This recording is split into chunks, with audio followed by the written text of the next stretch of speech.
I've got a mini gimbal to review for you today. This is something I've been meaning to review for a little while, but been a little busy. Haven't quite had time to do the review until now. This has been out for a little while. It's called the Snoppa Atom. This is a foldable smartphone gimbal, as you can see here. Folds up nicely into an easily packable shape, and then with a few clicks, you can open it up and put your phone on it. So the way that you get this gimbal set up is by unlocking each of the axes, as you can see here. When it's locked, it doesn't move. When it's unlocked, it moves freely. I'm using an iPhone 6S because this is the only iPhone I own. So as I do the test today, I am going to keep the stabilization on the phone because A, stabilization is on by default, and B, I don't think it's a good idea to ever use a smartphone with a gimbal if you don't have stabilization in the smartphone. With every single smartphone gimbal I've ever tried, the results when you turn the stabilization off on the phone are awful. So the first thing I'm doing is I'm connecting the gimbal to the phone via the Bluetooth app, which is very simple. You just fire up the app and it automatically prompts you to connect to the gimbal. And now you have a wireless connection between the gimbal and the phone, so you can use Snoppa's app to control the phone settings, and you can start and stop the recording and manipulate the zoom from the gimbal. So I can use my thumb here to zoom in the shot, or I can zoom back out like that.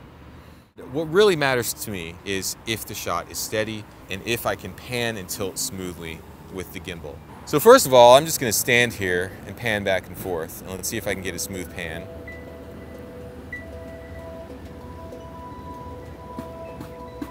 Let's see if I can do a diagonal pan tilt.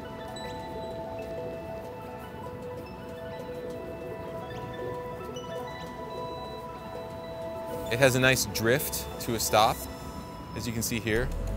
So if I make a sudden stop with my hand, it will drift the gimbal to a stop, which is very important. You don't want it stopping too suddenly. So now I'm going to walk with it a little bit.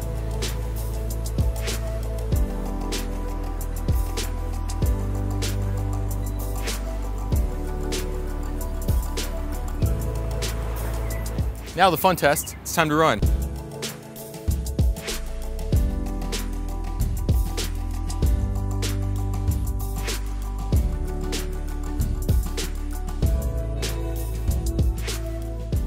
My horizon definitely started drifting once I started running. So that's probably a function of this not being calibrated properly.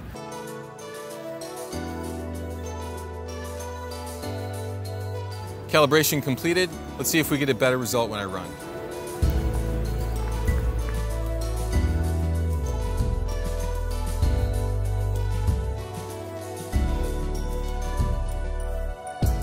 Okay, well, the level was still off even after calibration. Now this could be the result of me not calibrating properly. I'm gonna try to calibrate it one more time. Let's see if we get a better result. This time I am holding the gimbal steady with my hand as it does its calibration.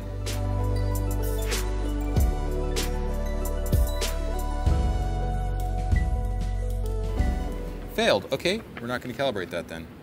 So let's just walk around a little bit more with the gimbal. I'll get a little bit more sample footage of how it handles. Okay, so I've got my shutter speed set manually, so the exposure is constant as I pan around. I set it so that the sky doesn't blow out in my shot. Now I can use the full follow mode and do a smooth tilt as I walk forward. And if you want to go into sport mode, like the quick follow mode at any point, then you double click the trigger, and the second time you click, you hold it down. And then it goes into this mode that's supposedly more powerful. It's like sport mode. But my horizon just goes crazy when I do that. And one other thing that's a little bit annoying that I've noticed is if you're in full lock mode, holding down the trigger, it does a good job of locking off the axes if you stay within a narrow range of movement. But watch what happens when I tilt down too much. Do you see that? The gimbal starts to tilt. So be aware that if you're using this gimbal in lock mode, you have to be pretty careful about your movements so that you don't accidentally make it tilt a little bit, which will ruin your shot. So a couple more features that I'm not going to go into today because I just don't have the right gear with me to do it. It has a mic jack so that you can plug in a TRRS microphone, the same kind of microphone you use for your phone. The gimbal also provides wireless charging to your phone. If you have the kind of phone that can support wireless charging, it does it through the back there. That's pretty cool. Or you can do wired charging to your phone. It has a USB-C output right here, right next to where your phone's charge port would be.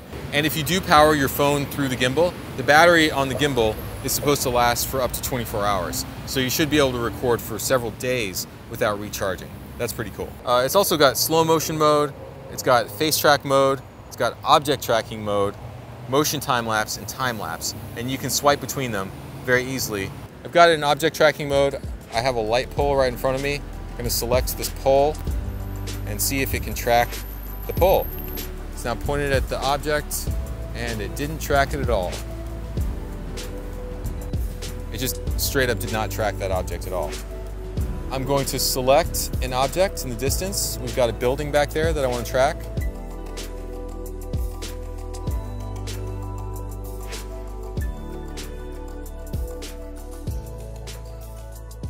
Well, that's not working at all. Okay. So what do I think of the Snoppa gimbal? Well, if I was doing very basic movements, slow movements with my smartphone, and just wanted to keep those nice and steady, this can perform, it can do that. But for anything more advanced, I had a lot of trouble.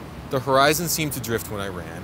It had trouble in lock mode because it would tilt when I didn't want it to tilt. And I couldn't get some advanced functions like object tracking to work at all. So I have to be honest in my reviews. And I can't say that a product's great when it's not something that I would actually use. So I give Snoppa points for making this foldable, making it compact, making it very easy to transport. But beyond that, I don't find it very useful for me.